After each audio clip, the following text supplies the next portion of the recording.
नमस्कार, मी पंजाब तक हवामान अभ्यासक मुक्काम पोस्ट गुगली धुंडगाव तालुका शिरूर जिल्हा परभणी। आज आहे 18 मे 2024।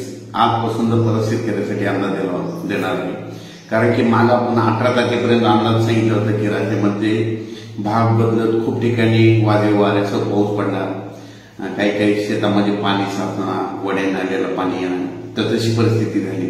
पण आता यानंतर आता शेतकऱ्याचा आता नेमका भुईमुग काढण्यात चालू आहे, तर मग शेतकऱ्यासाठी खास करून हे अंदाज देत आहे। आता शेतकऱ्याला सांगू इच्छितो, आज आहे 18 मे 2024। तर आजपासून शेतकऱ्याला सांगतो 18, 19, 20, 21 दरम्यान फक्त 18, 19, 20 ते 24 दरम्यान फक्त पश्चिम महाराष्ट्र व कोकणपट्टी भागाकडे तुरळक ठिकाणी पाऊस पडणार आहे। म्हणजे तो पाऊस सातारा, सांगली, कोल्हापूर,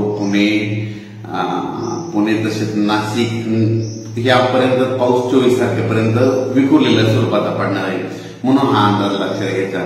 त्याच्यानंतर राज्यामध्ये 27 तारखेच्या नंतर पुन्हा एकदा वातावरण चेंज होणार आहे, म्हणून हे अंदाज लक्षात घ्यायचा।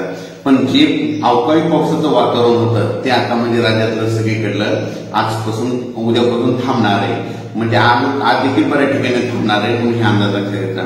म्हणजे आजपासून जे अवकाळीचं संकट होतं ते थांबलं, फक्त आता संकट राहणार फक्त सातारा, सांगली, पुणे या भागाकडेच म्हणजे ते पावसाचा अवकाळी पाऊस राहणार आहे, म्हणून कोकणपट्टीमध्ये राहणार, म्हणून हे अंदाज लक्षात घ्यायचा।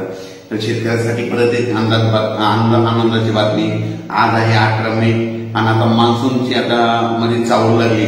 तर शेतकऱ्याला सांगू इच्छितो तो 22 मेला अंदमान बेटाव मान्सून एकदा सक्रिय होणार आहे। पण त्याच्यानंतर काय होणार आहे, 22-23 दरम्यान बंगालच्या खाडीमध्ये एक चक्रीवादळ तयार होणार आहे। बंगालच्या उपसागरामध्ये म्हणजे एक चक्रीवादळ तयार होईल आणि ते चक्रीवादळ कलकत्ता बांगलादेशकडे जाणार आहे, म्हणून हा अंदाज लक्षात घ्यायचा।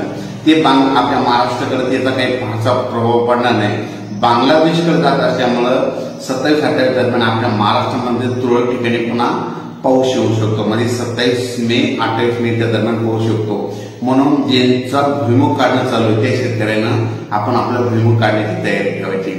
आणि एकंदरीत परिस्थिती बघितली तर राज्यामध्ये देशाचं बघायचं झालं तर म्हणजे आता म्हणजे 18 मे पासून ते 27 मे पर्यंत जवळपास आंध्र प्रदेश, तेलंगणा, केरळ, कर्नाटक, तामिळनाडू या भागामध्ये अवकाळीचं खूप म्हणजे पाऊस पडणार आहे, म्हणून त्या राज्यातील शेतकऱ्यांनी हा अंदाज लक्षात घ्यायचा।